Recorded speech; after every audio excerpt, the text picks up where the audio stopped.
میں آپ کا سخت بدخواہ ہوں گا اگر لاگ لپیٹ کے بغیر آپ کو صاف صاف نہ بتا دوں کہ آپ کی زندگی کا اصل مسئلہ کیا ہے۔ میرے علم میں آپ کا حال اور آپ کا مستقبل معلق ہے اس سوال پر کہ آپ اس ہدایت کے ساتھ کیا معاملہ کرتے ہیں جو آپ کو خدا کے رسول صلی اللہ علیہ وسلم کی معرفت پہنچی ہے، جس نسبت سے آپ کو مسلمان کہا جاتا ہے، اور جس کے تعلق سے آپ خواہ چاہیں یا نہ چاہیں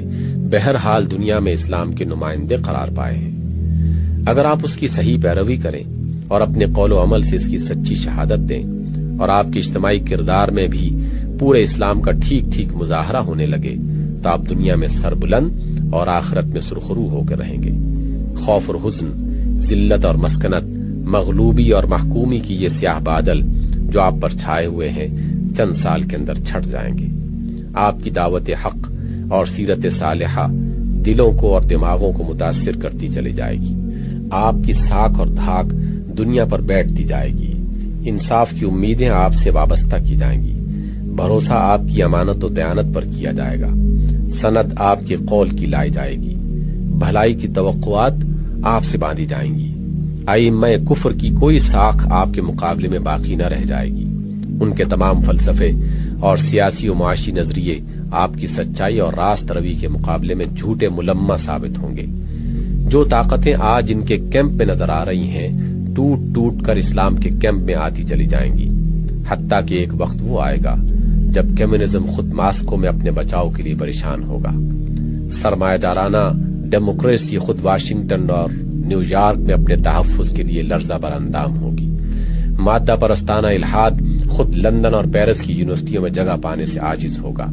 نسل پرستی اور قوم پرستی خود برہمنوں اور جرمنوں میں اپنے معتقد نہ پا سکے گی، اور یہ آج کا دور صرف تاریخ میں ایک داستان عبرت کی حیثیت سے باقی رہ جائے گا کہ اسلام جیسی عالمگیر و جہاں کشا طاقت کے نام لیوا کبھی اتنے بے وقوف ہو گئے تھے کہ عصائے موسیٰ بغل میں تھا اور لاٹھیوں اور رسیوں کو دیکھ کر کانپ رہے تھے۔ یہ مستقبل تو آپ کا اس صورت میں ہے جبکہ آپ اسلام کے مخلص پیرو اور سچے گواہ ہوں، لیکن اس کے برعکس اگر آپ کا رویہ یہی رہا کہ خدا کی بھیجی ہوئی ہدایت پر بار بنے رہے، نہ خود ان سے مستفید ہوتے ہیں نہ دوسروں کو اس کا فائدہ پہنچنے دیتے ہیں، اپنے آپ کو مسلمان کہہ کر نمائندہ اسلام کے بنے ہوئے ہیں، مگر اپنے مجموعی قول و عمل سے شہادت زیادہ تر جاہلیت، شرک، دنیا پرستی اور اخلاقی بے قیدی کی دے رہے ہیں۔ خدا کی کتاب طاق پر رکھی ہوئی ہے اور رہنمائی کے لیے ہر امام کفر اور ہر منبع ضلالت کی طرف رجوع کیا جا رہا ہے۔ دعویٰ خدا کی بندگی کا ہے اور بندگی ہر شیطان اور طاغوت کی جا رہی ہے، دوستی اور دشمنی نفس کے لیے ہے، اور فریق دونوں صورتوں میں اسلام کو بنایا جا رہا ہے، اور اسی طرح اپنی زندگی کو بھی اسلام کی برکتوں سے محروم رکھا گیا ہے، اور دنیا کو بھی اس کی طرف راغب کرنے کے بجائے الٹا متنفر کر رہے ہیں، اور بعید نہیں کہ مستقبل اس حال سے بھی بدتر ہو۔ اسلام کا لیبل اتار کر کھلم کھلا کفر اختیار کر لیجئے تو کم از کم آپ کی دنیا تو ویسی ہی بن جائے گی جیسی امریکہ، روس اور برطانیہ کی ہے، لیکن مسلمان ہو کر نہ مسلمان بنے رہنا اور خدا کے دین کی جھوٹی نمائندگی کر کے دنیا کے لیے بھی ہدایت کا دروازہ بند کر دینا وہ جرم ہے جو آپ کو دنیا میں بھی پنپنے نہ دے گا۔ اس جرم کی سزا جو قرآن میں لکھی ہوئی ہے،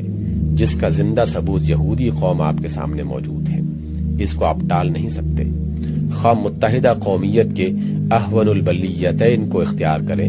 یا اپنی الگ قومیت منوا کر وہ سب کچھ حاصل کر لیں جو مسلم قوم پرستی حاصل کرنا چاہتی ہے، اس کے ٹلنے کی صورت صرف یہی ہے کہ اس جرم سے باز آ جائیے۔